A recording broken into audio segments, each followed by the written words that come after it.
2024 সালের হজের আনুষ্ঠানিকতা শুরু হয়েছে আজ থেকে। সকল হাজি মিনায় এসে পৌঁছে গেছে রাতের মধ্যেই।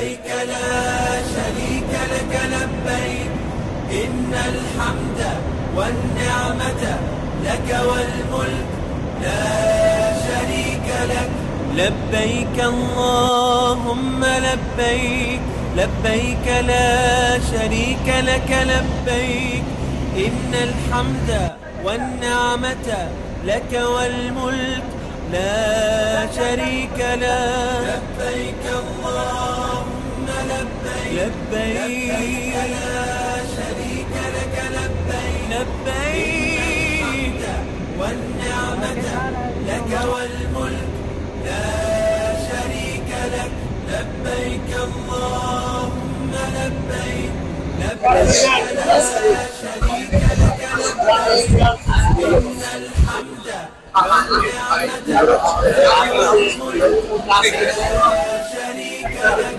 لبيك اللهم لبيك لبيك لا شريك لك لبيك إن الحمد ফিলিস্তিনিদের উপরে যে ইসরায়েল নির্যাতন করছে এই নির্যাতন বন্ধ করা দরকার এবং ফিলিস্তিনিদেরকে স্বাধীন দেওয়া দরকার।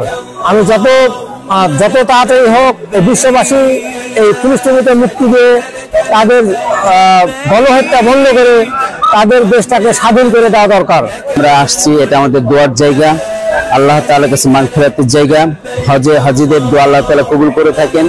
আমরা হজ সম্পাদন করব, নিজেদের জন্য দোয়া করব, পাশাপাশি আমরা দোয়া করব বিশ্ব মুসলিমের জন্য যারা আজকে বিপদে মুসিবতে আছে, বিশেষ করে ফিলিস্তিন। আজকে ফিলিস্তিনের মুসলমানদের উপরে অকাতরে হায়নারা কিভাবে তারা একের পর এক বোমা মেরে তাদের ভূমিকে আজকে তারা একেবারে ধূলিসাৎ করে ফেলেছে।